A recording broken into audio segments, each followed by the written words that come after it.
closest and long-standing partners. And today in our bilateral, we've discussed the Indo-Pacific, developments in the Middle East, the war in Ukraine, cooperation in economic security, the critical importance of the clean energy transition, as well as defence cooperation. With the international system under increasing pressure, we want to work together and with our partners to uphold and defend peace, security and prosperity. Today we can announce that we've agreed to deepen our relationship across several areas. Building on our joint declaration of intent on critical minerals that we signed last year, we have agreed to increase collaboration on critical minerals through a range of measures. Pursuing common positions on key critical minerals issues, increasing alignment between Australia's critical minerals strategic reserve and Canada's defence stockpiling regime, working together to shape emerging markets, as well as Australia joining Canada's G7 Critical Minerals Production Alliance. We're advancing our shared economic security through new annual economic ministers' meetings, new formal talks between our industry ministers, a new clean energy partnership, and a commitment by ministers to advance cooperation through Australian and Canadian AI safety institutes. We will strengthen our defence and security cooperation through a new biannual Defence Ministers meeting, continuing our collaboration on the development of Arctic over-the-horizon radar system, Australia's largest ever defence export. We're expanding our institutional connections through a joint declaration of intent between our National Emergency Management Agency and the Public Safety Canada organisation to boost what has been a long-standing cooperation over many years, and a new annual emergency ministers meeting as well. In addition to that, the reinvigoration of the Canada-Australia Public Policy Initiative, development with the Canada-Australia Polar Science Partnership, and greater cooperation between the Canadian Space Agency and the Australian Space Agency on Canada's wildfire SAT mission. Mr Prime Minister, all Australians are forever grateful for the brave contribution that Canadian firefighters have made each year. But in particular, some of our darkest moments were the Black Summer of 2019-2020. As long-standing partners and friends, we have so much to build on our relationship. And as middle powers in what is a complex world, we recognise that we can work together and with all partners to shape it for the better. So I thank you and Mrs Fox Carney as well as your delegation for your visit here to Australia. I look forward to the further dialogue that we'll have this afternoon. Myself and Jody look forward to hosting you this evening for dinner, and Toto will be there as well, our little dog, so I hope that's okay. She will hunt down who the weakest is in your pack to beg for food. I assure you she is not starving. We have a great relationship. It's been made even stronger by your presence here. Thank you. And I'd welcome some remarks. Thank you very much. Well, I too am not starving after even 48 hours in Australia. And Prime Minister, I want to thank you, Jody, thank your colleagues for your graciousness in hosting myself and my colleagues here. You have more than reciprocated for the hospitality we extended as part of the G7, and to repay the debt, our door is always open to you and anyone from Australia to visit Canada. I'll remind on June the 13th, the Socceroos are playing in Vancouver, so I'll be there, welcome you off the plane for having seen them in action in the fall, a great victory at that point. In seriousness, it was a deep honour to address the Australian Parliament, and thank you very much for extending that. Le Canada et l'Australie sont de proches partenaires. Nos forces armées s'entraînent ensemble et échangent des renseignements. Nous avons des échanges commerciaux qui dépassent 6 milliards de dollars annuellement, et ce chiffre ne cesse d'augmenter. Et nous sommes des démocraties parlementaires fédérales avec des gouvernements du type de Westminster. We have many things in common, as I said, a common heritage, but what distinguishes our partnership, our friendship, is how we have built on those foundations. And now, in a more uncertain, more divided world, Canada and Australia are middle powers charting our own course with confidence, ambition, and partnership. We're doing that together because we've grown up together. And with an ocean between us, we may not see each other quite as much as we'd like, but whenever we do, like family, it feels like no time has passed. In times of need, we've looked out for each other in the exchange of firefighters, also, as I said, in the chamber, on the battlefield. It's on these foundations we're building. Canada is building partnerships abroad. In the past just under 1 year, we've signed 20 new economic and security partnerships across 4 continents. But in that mission, all those partnerships are not created equal. We turn to our most trusted allies, Australia first and foremost amongst them, those who share our values of democracy, freedom, and sovereignty.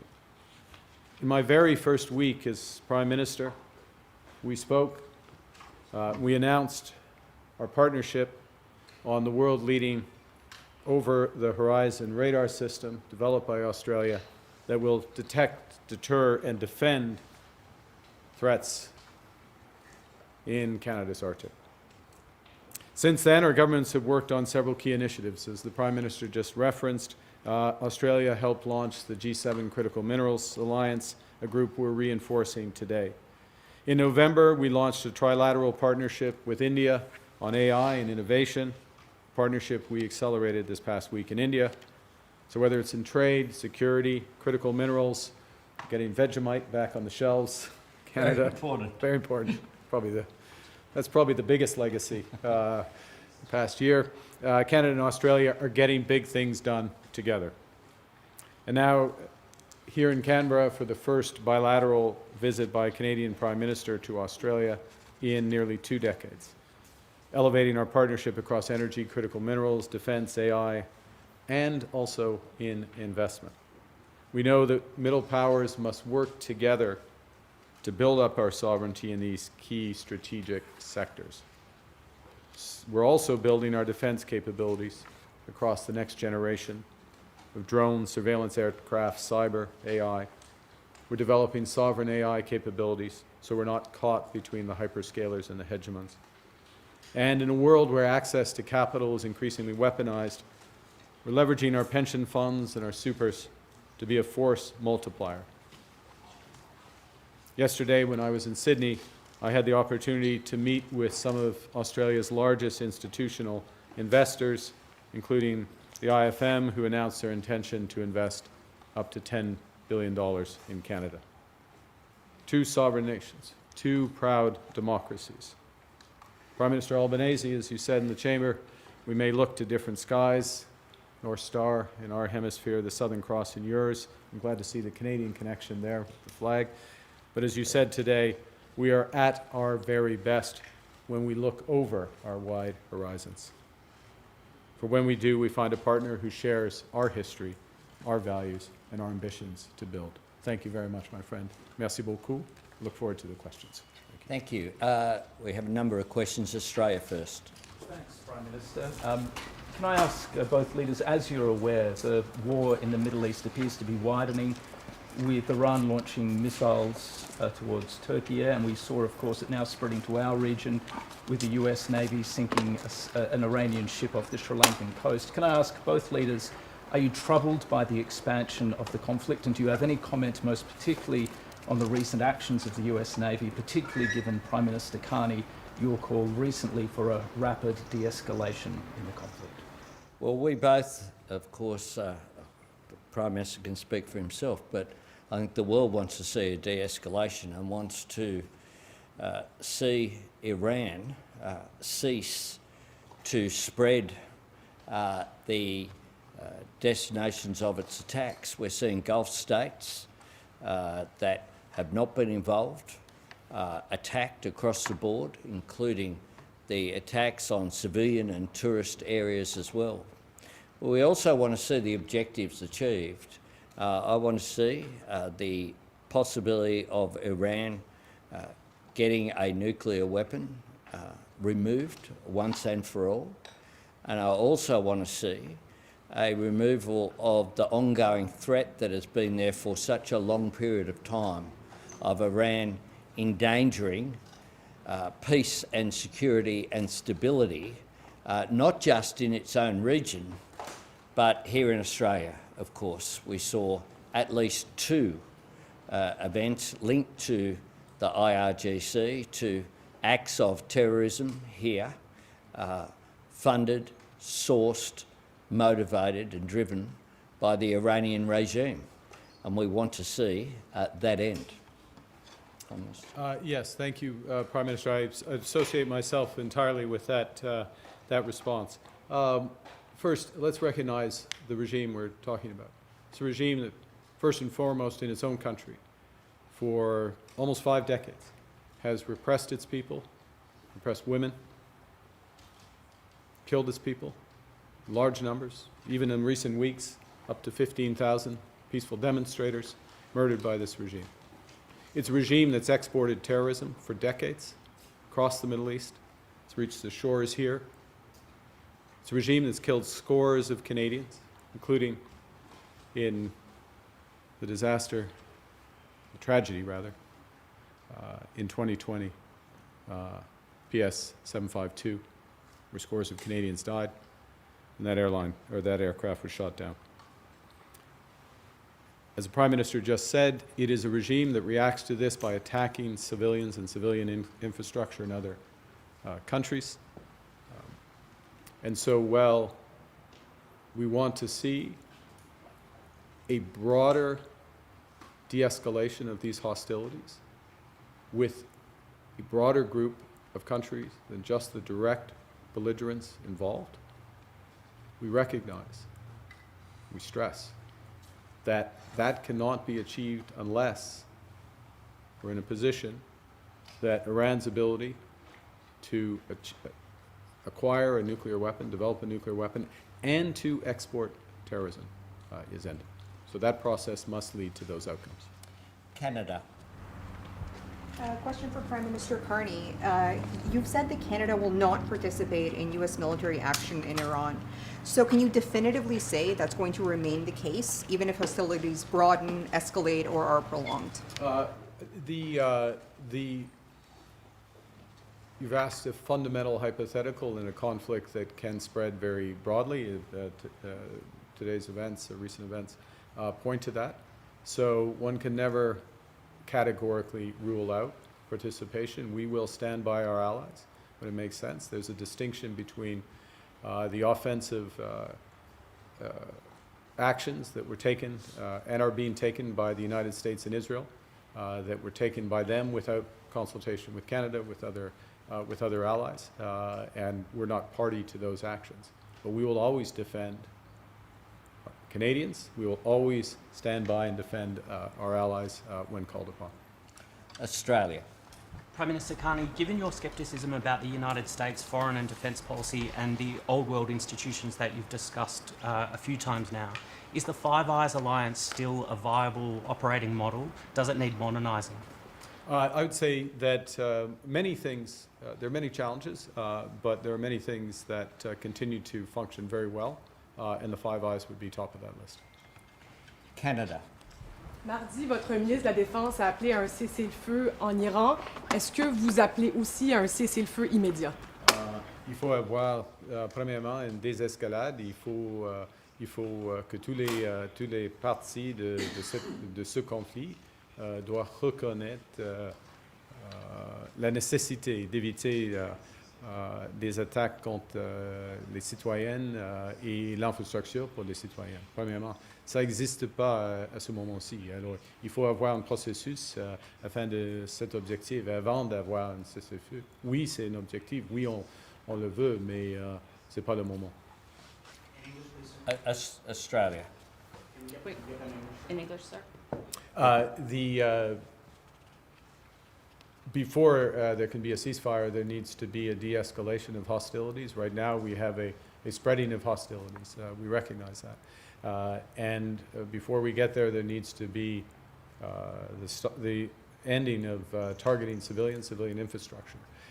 Those are necessary conditions before a ceasefire can exist. Thank you. Australia. Prime Minister Carney, you spoke a lot about trust in your speech. Given the actions of America, particularly on tariffs recently, do you trust Donald Trump, and can Australia trust Donald Trump? And Prime Minister Albanese, when it comes to your campaign on a future made in Australia, how does today's critical minerals deal cooperate and interact with that plan to be Australia first in all cases? Thank you. Certainly, the facts are we're in a position where Canada has a comprehensive free trade agreement with the United States. There's certain protocols under that agreement. If temporary tariffs or other tariffs are put in place, those have not been followed. So that agreement effectively has been broken in the short term by U.S. actions. That's a fact that would be acknowledged, I think, by all sides. Maybe slightly more diplomatic terms would be used, but that's the reality. That puts us in a position where we need to build on what we have in order to reestablish that trust commercially. What we have and what we have to build on is considerable. It is the case, beneath the headlines and the noise, if you will, more than 85% of our trade is tariff-free. Our actual average tariff rate is less than 5% with the United States. There are issues in certain sectors, and we want to address them. We are engaging with the United States as part of what they call the USMCA process, we call CUSMA, for that review, and it's that process that is the process to reestablish the trust, if you will, the viable agreement that individuals, companies, investors, and others can look to with confidence. So, yes, we need to do that, but there's a process to do that, and we're committed to do that if the United States is. Thank you. Yeah, our critical minerals deal that we've upgraded today is perfectly consistent with our Future Made in Australia agenda. Both of us, when we had our ministerial discussion, spoke about the need for economic resilience. Now, that has a number of aspects. Our trading relationships, and both of us are seeking to diversify those trading relationships and make sure that we're not vulnerable to a shock of any one particular nation and a breakdown in those relationships. But secondly as well, part of economic resilience is making sure that as two great suppliers of critical minerals, and the Prime Minister outlined in his speech to Parliament just how that combination in some of the critical minerals such as lithium represent a large percentage of the world's production.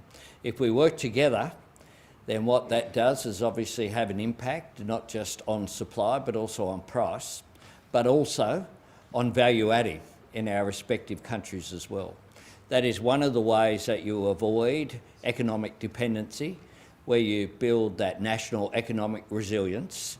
And the combination of us working together on this just makes both of the strategies that we have stronger. So, for example, our critical minerals strategic reserve, working with Canada's defence stockpiling regime, is a strength for both of those structures that have been put in place if we're actually talking to each other and working together, and that's what we aim to do. In Canada. Hi, Prime Minister, and I will be asking a follow-up as well. Okay. You're calling for de-escalation of hostilities in Iran. Your comments at the Institute last night acknowledged there was some predictability that this conflict would be widening besides the initial strike. Yep. So, if that was your logic from the outset, why in your first statement did you not call for any kind of de-escalation? Because it was the very beginning. We made a statement, Australia made a statement within hours of the beginning of the hostilities. And the objectives of the hostilities, as we understood it, could not have been achieved in that period. So, on ne peut pas, juste avant, en même temps que le commencement d'une action, on ne peut pas arrêter cette action immédiatement. C'est la logique, c'est assez clair, nous. Est-ce que vous avez parlé trop vite? Est-ce que vous auriez dû attendre parce que vos alliés européens... C'était important pour nous de souligner la nature de la menace grave de l'Iran en ce qui concerne leurs efforts d'avoir des armes nucléaires et puis l'exportation d'extrémisme terroriste. Mais vos alliés européens ont quand même appelé à la désescalade, au respect du droit international. C'était trop, Pourquoi vous ne l'avez pas fait? parce que nous sommes souverains, on fait des décisions nous-mêmes. But Prime Minister, how can you have it both ways? How can you say you initially, I understand your first statement you said was made in hours, but you also said there was some predictability. You knew this was going to widen. So how can you have it both ways? And in hindsight, should you have called for de-escalation in that first statement? No. In hindsight, to that point, in my judgment. Secondly, in terms of war, there are likelihoods, there are possibilities. You have to plan for the worst, but there are no certainties in conflict.